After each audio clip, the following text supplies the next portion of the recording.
Bonjour à tous. Donc, pour terminer ce symposium, je vous propose de regarder maintenant l'imagerie échographique avec un nouvel œil qui est celui de l'atténuation. Alors, c'est très intéressant et c'est très intéressant de regarder, la graisse. La graisse, vous savez que la stéatose hépatique, c'est un petit peu le futur de l'imagerie du foie. Cette stéatose hépatique a dans un premier temps juste une surcharge, correspond à une surcharge des hépatocytes qui vont se ballonniser. Et puis dans un deuxième temps, on va voir apparaître l'inflammation. Et c'est véritablement l'inflammation, la stéatohépatite, qui est une maladie dont les conséquences peuvent être dramatiques. En fait, aujourd'hui, cette stéatose hépatique ou cette stéatohépatique repose sur des facteurs génétiques, des facteurs ethniques, évidemment l'intoxication alcoolique, mais aussi et surtout maintenant tout ce qu'on appelle les maladies métaboliques ou les maladies dysmétaboliques, où le diabète de type 2 va occuper une place essentielle avec l'obésité. Et donc, il faut comprendre qu'une grande partie de ces patients diabétiques va présenter ces lésions hépatiques significatives, dont un pourcentage significatif évolue vers la fibrose sévère, la cirrhose, mais aussi, on n'en parle pas assez, les complications cardiovasculaires. Donc en fait, si vous voulez, pour simplifier, on a trois niveaux dans cette maladie. La première partie, c'est la stéatose quand le foie se charge en graisse.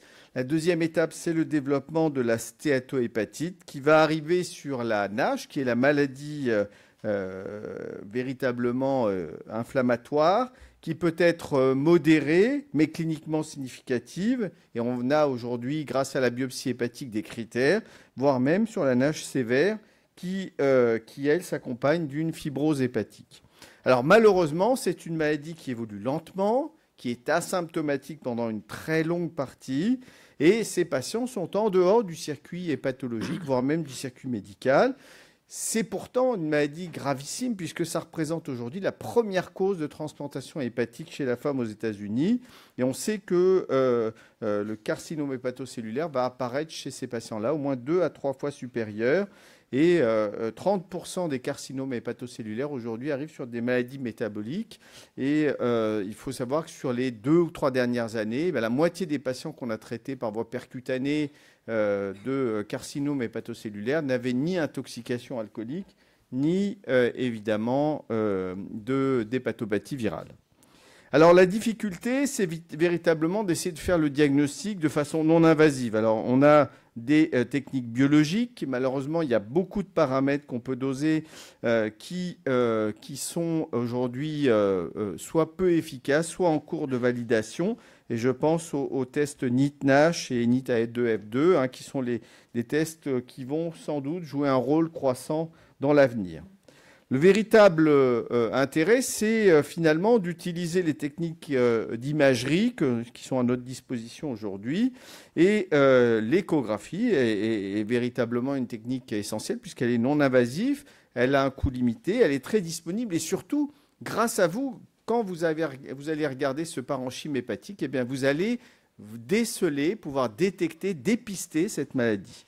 Et déjà, à l'œil, vous n'êtes pas si mauvais que ça. Regardez ici sur cette partie, alors je ne sais pas si je pointe, oui voilà, vous voyez ici très bien qu'à l'œil, eh bien finalement on est pas mal pour détecter cette surcharge graisseuse macrovésiculaire dans les hépatocytes. Donc on a une sensibilité de l'ordre de 60% à l'œil, surtout si la stéatose est sévère, vous voyez on détecte beaucoup de ces stéatoses. Mais comme toujours, et comme disait Coluche, plus blanc que blanc, c'est difficile. Et donc, pour pouvoir évaluer la réponse à un régime, à un traitement médicamenteux, on va être limité. L'autre technique qui se développe, c'est l'IRM, avec surtout le calcul de la fat fraction, la fraction de graisse dans le parenchyme hépatique, grâce au calcul du PDFF. Et donc, cette technique est véritablement très intéressante. On peut aussi y adjoindre des techniques d'élastographie IRM, et c'est ce que vous voyez là, pour mesurer l'élasticité du parenchyme hépatique. Alors, en échographie, on a la possibilité déjà de quantifier ce qu'on voyait à l'œil, c'est-à-dire qu'on regarde à quel point le parenchyme hépatique est plus blanc que le parenchyme rénal adjacent. Et alors évidemment, il ne faut pas avoir de néphropathie associée parce que sinon ça ne marche pas.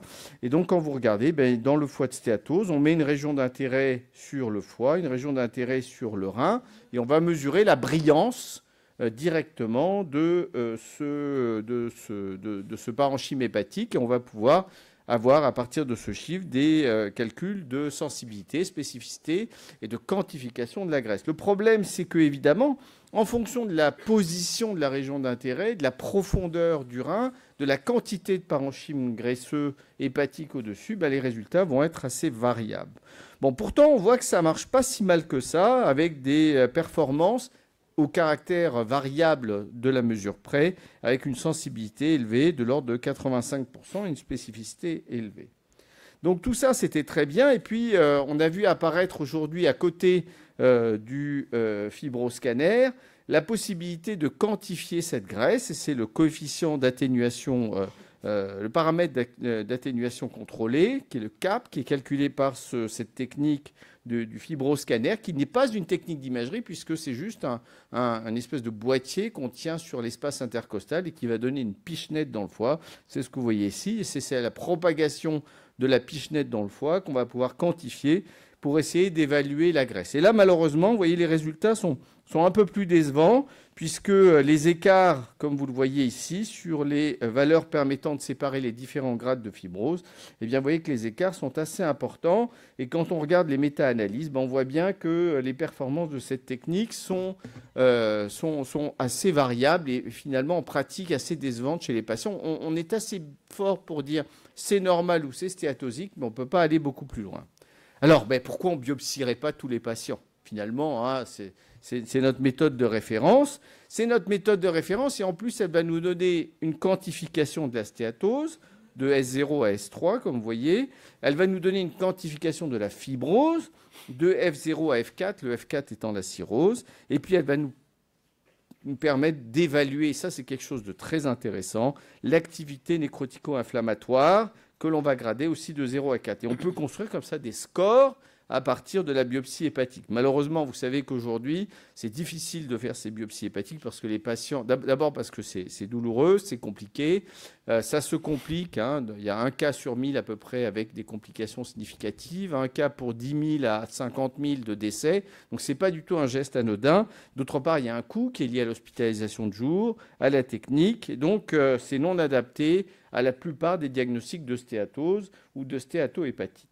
Alors, ce qui est intéressant, c'est qu'on voit que tous les constructeurs, et en particulier donc Canon, introduisent un package foie, et ça c'est remarquable. C'est un package, et je vous rappelle que le foie dans l'examen abdominal, ça constitue un organe tout à fait essentiel. C'est un package qui va nous permettre de regarder le foie avec une imagerie en mode B qui est remarquable, de calculer, de regarder cette imagerie d'atténuation qui est finalement de voir comment ou à quel point le foie est chargé en graisse, de regarder aussi l'élasticité de ce parenchyme hépatique, et c'est l'élastographie par onde de cisaillement. Et cette élastographie, elle joue un rôle croissant dans la prise en charge des maladies hépatiques, mais aussi de regarder de nouveaux paramètres comme l'imagerie de dispersion, qui est le calcul de la viscoélasticité. C'est ce que je vais vous montrer. Pour finir, évidemment, vous pouvez toujours caractériser une lésion nodulaire focale grâce à l'imagerie de contraste. Donc vous voyez, c'est tout un ensemble de manières de regarder ce parenchyme hépatique, éventuellement même les lésions qui s'y trouvent.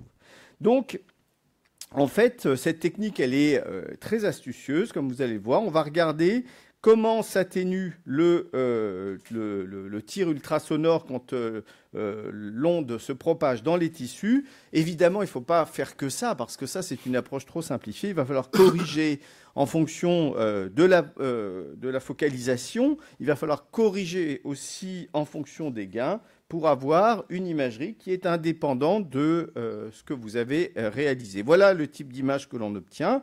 Dans cette fenêtre colorée, finalement, on va pouvoir placer une boîte de mesure. Cette boîte de mesure, en son centre, dispose de cette ligne d'atténuation et on va pouvoir corréler, regarder la pente de cette décroissance du signal en fonction de la profondeur qu'on va quantifier en décibels par centimètre et par mégahertz, puisque c'est l'échelle normale de cette atténuation. Et on sait que le parenchyme hépatique normal se trouve entre 0,5 et 0,6 décibels par centimètre et par mégahertz. Vous voyez qu'ici, il existe déjà une stéatose modérée. Vous voyez que le PDFF est anormal, discrètement augmenté. Et vous voyez que ce coefficient d'atténuation, aujourd'hui, on a une valeur 0,71. Et quand la stéatose à la biopsie devient très significative, comme ici en S2, eh bien, vous voyez que le PDFF a augmenté. Et évidemment, notre coefficient d'atténuation se trouve encore plus augmenté. Alors, il y a plusieurs études déjà qui sont publiées dans la littérature très récente. Vous voyez, European Radiology, c'était le mois de juin 2019, qui montrent bien comment, en fonction du grade de stéatose, eh bien, ce paramètre de coefficient d'atténuation va augmenter. Et l'avantage, c'est qu'il est simple à acquérir. Ça prend moins d'une minute dans le pire des cas. Et ça vous permet de faire plusieurs mesures. Typiquement, on recommande de faire entre 3 et 5 mesures. Et ces mesures vous donnent directement, de façon fiable et surtout reproductible, la quantité de graisse dans le foie. D'autres études, vous voyez, qui montrent aussi des paramètres, vous voyez, les performances de la technique qui sont tout à fait intéressantes et qui, là, sont quantifiées par rapport à des donneurs hépatiques pour la greffe du foie, puisque vous savez que la quantification de la graisse dans le foie chez ces patients qui sont donneurs est tout à fait essentielle. On ne greffe pas des patients porteurs d'une stéatose hépatique avancée. Donc, de plus en plus d'études qui montrent l'intérêt de ces techniques, soit par rapport à la biopsie, soit par rapport, encore une fois, à l'IRM, qui est peut-être un paramètre plus intéressant que la biopsie pour quantifier la graisse dans le foie, et en particulier le calcul du PDFF. Et vous voyez qu'ici, vous avez les variations du PDFF dans cette population de patients, et vous voyez comment le coefficient d'atténuation va augmenter de façon d'ailleurs assez linéaire par rapport à cette charge en graisse. Alors, on a la chance de faire partie d'une grosse étude. Là, c'était pour vous montrer qu'on sépare de façon très intéressante et surtout avec une bonne variabilité inter- et intra-observateur. Ici, c'est la variabilité intra-observateur qui a été calculée, qui montre bien que cette technique, elle est reproductible. Parce qu'encore une fois, quand on fait des mesures, la première chose dont il faut s'assurer, c'est évidemment que notre technique de mesure est reproductible. Et ce qui est intéressant dans cette étude, c'est que c'était indépendant des autres paramètres, et donc le coefficient d'atténuation variait avec le PDFF et le stade de fibrose. Et donc on sait très bien que le développement de la cirrhose dans le foie va modifier aussi l'atténuation du faisceau ultrasonore dans le parenchyme hépatique. Donc je disais qu'on a la chance de faire partie d'une grosse étude qui s'appelle le QUID-NASH, qui est un RHU, un projet de recherche hospitalo-universitaire avec l'hôpital Beaujon. Là, je vous montre simplement les résultats neckériens. Et donc, quand on regarde déjà, vous voyez qu'un quart des patients n'a pas pu avoir d'IRM parce que soit le patient était trop angoissé ou son périmètre abdominal ne lui permettait pas de rentrer dans la machine. Nous avons malheureusement une IRM déjà un peu ancienne qui, même si elle dispose des derniers outils, a un anneau qui est de petite taille, soit parce que le logiciel n'a pas pu calculer le PDFF en raison de mouvements ou d'artefacts, différents types d'artefacts. Donc vous voyez, il y a à peu près un quart des patients qui malheureusement n'ont pas réussi, alors qu'on est dans une étude extrêmement bien standardisée, à avoir cette IRM. Et on a corrélé ces mesures du coefficient d'atténuation à la fois à la biopsie hépatique, aux paramètres biologiques et puis au calcul du CAP que l'on peut réaliser grâce au fibroscanner. Et ce qui est tout à fait intéressant, c'est de voir que le CAP, qui est considéré quand même comme une des techniques potentiellement intéressantes pour quantifier cette graisse, vous voyez, qui marche de façon assez médiocre, alors que notre coefficient d'atténuation, il marche plutôt très bien. Et ce qui est remarquable dans cette étude, et c'est vraiment le hasard, je vous présente des résultats très préliminaires, c'est de voir que finalement, la distribution de la graisse grâce au PDFF, la distribution de la graisse est assez bien représentée, parce que très souvent, on a beaucoup de patients qui ont un foie peu graisseux, entre 5 et 10%, et beaucoup de patients qui ont des foies beaucoup plus et que quelques patients avec une stéatose significative. Là, vous voyez, on a tous les grades de stéatose, qui nous permet d'avoir une bonne corrélation entre les deux. Et quand on regarde de plus près, vous voyez que la corrélation par rapport à la biopsie entre les stades de graisse et le PDFF montre bien la différence que l'on attendait. Le coefficient d'atténuation montre une différence qui est tout à fait significative entre les deux groupes de stéatose, ou les trois groupes de stéatose, le S0 étant pas de stéatose. Par contre, vous voyez bien que le CAP, et c'est ce qu'on devinait déjà, va être un outil d'une efficacité plus limitée. Mais comme je vous disais tout à l'heure, ce qui est tout à fait remarquable, c'est qu'on peut coupler ces mesures de graisse à l'élastographie. Donc on peut mesurer l'élasticité du parenchyme hépatique, et ça se fait véritablement aujourd'hui en temps réel ou semi-réel, avec ces critères de qualité que représente la juxtaposition des fronts d'onde que l'on peut suivre dans le parenchyme hépatique.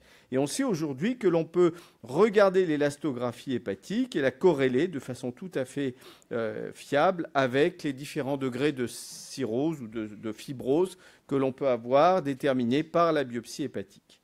Alors, je vais terminer par quelque chose pour vous emmener dans un autre univers, pour vous faire rêver, et vous dire que finalement, cette fibrose hépatique que l'on évalue grâce à l'élastographie par onde de cisaillement, eh ben, c'est une photographie à l'instant T d'une image qui finalement est une image dynamique, parce que cette propagation de l'onde de cisaillement, elle dépend de la fréquence. Or, on choisit une fréquence fixe pour regarder cette élasticité et on vous donne le paramètre que l'on obtient à une fréquence fixe. Mais en fait, ce qui est beaucoup plus intéressant, c'est de regarder de regarder la dépendance de la vitesse de l'onde de cisaillement par rapport à la variation de la fréquence. Et c'est la pente que l'on va regarder. Comme vous le voyez, les patients qui ont une pente plus élevée, eh bien, ont vraisemblablement, et c'est pour ça que ça s'appelle de la dispersion, ont vraisemblablement une activité nécrotico-inflammatoire beaucoup plus importante. Et donc, on peut aller beaucoup plus loin dans l'interprétation de ces informations.